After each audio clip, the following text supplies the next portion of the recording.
Haleluya, grace, grace, grace, grace to you. Kekuatan dalam benih untuk kemakmuran bagian kedua. Renungan pagi ini menyapa saudara. Prinsip berkat dari atas ke bawah, dari kepala ke janggut, ke jubah turun. Berarti dari Tuhan kepada gembala kita, pastor, ya saya sebagai gembala, kemudian janggut pengerja. Jadi kalau melihat gembala diberkati, pengerja diberkati, jangan iri. Malah harus senang karena sebentar lagi dari gembala ke jenggot, ke janggut, kemudian ke jubah, yaitu jemaat. Orang hanya iri saat melihat orang lain mengalami panen atau tuaian dan bertanya, apa karena Tuhan lebih sayang orang tersebut? Panen bisa kita lihat, tapi jarang ada yang melihat saat orang tersebut menabur. Kadang saat kita kalau disuruh nabur, kita bilang saya nggak punya apa-apa. Untuk saya sendiri saja nggak cukup. Tapi Tuhan bilang tabur saja pasti cukup. Benih itu kecil, tapi panen itu besar. Kadang menuai atau panen tidak bisa hasilnya langsung. Tidak tahu kapan, tapi percayalah, setelah kita menabur benih, kita pasti akan panen. Kita menabur bukan untuk Tuhan. Tuhan nggak perlu taburan kita. Tuhan yang punya semua di bumi ini. Tuhan memberi banyak benih untuk kita tabur di berbagai area kehidupan kita. Karena Tuhan tahu Anda dan saya butuh panen. Tuhan hari ini punya banyak anak, yaitu saudara dan saya. Karena kalau kita mencintai seseorang, pasti kita akan memberikan untuk orang yang kita cintai. Lukas 18, ada cerita tentang orang muda yang kaya dan merasa sangat kudus, sangat agamawi, dan sudah melakukan semua hukum. Menemui Yesus, dia bertanya orang muda ini, "Guru, apa yang harus aku lakukan supaya aku dapat hidup yang kekal?" Kemudian Yesus memberikan hukum Taurat ke anak muda yang kaya ini. Dengan sombong, orang muda itu berkata, "Aku sudah mentaati semua hukum Taurat." Tapi akhirnya anak muda yang kaya ini pergi dengan sedih, sebab ia sangat kaya, dan ia pergi dengan tidak memberikan apa-apa. Kenapa?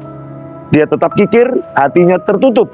Bayangkan, padahal dia sudah melakukan hukum Taurat. Selanjutnya dalam Lukas 19, cerita tentang Zakius yang juga kaya raya.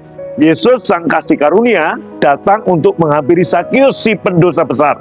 Zakius adalah pemungut cukai, Zakius dikenal sebagai pendosa besar, Zakius dikenal sebagai orang yang dibenci oleh orang-orang Yahudi karena Zakius sering mengambil uang dengan cara ilegal. Tetapi ketika Yesus menghampiri dia dan berkata, "Zakius, turunlah, aku harus numpang di rumahmu." 1 jam Zakius bersama Yesus, Anda lihat Zakius berubah dan sangat murah hati.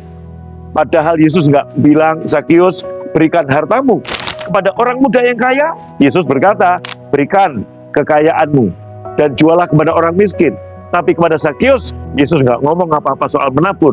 Tapi Zakius berdiri dan berkata, "Setengah dari kekayaanku akan kuberikan pada orang miskin. Dan semua yang pernah kurugikan karena kurampas, datang, aku akan ganti 4 kali lipat." Nah, hukum Taurat hanya bisa memberi aturan. Jangan mencuri, jangan membunuh, jangan berzina, jangan berkata dusta, dan sebagainya. Bisa menuruti dengan tidak jadi pencuri, tapi hati kita tetap tertutup dan tidak bisa jadi pemberi atau penabur. Tetap jadi orang egois, kikir, dan pelit. Namun kasih karunia membuka hati kita. Hukum Taurat menutup hati. Hukum Taurat tidak bisa membenarkan, menguduskan, dan mengubah hati seseorang. Justru Taurat menunjukkan ketidakkudusan kita, ketidakkebenaran kita. Hanya kasih karunia Yesus yang menebus, membenarkan, menguduskan, menyelamatkan kita. Amin. Maka hari ini, bukalah hatimu untuk kasih karunia Tuhan. Bilang sama saya, "Grace, grace, grace to me." Buka hatimu untuk kemurahan Tuhan.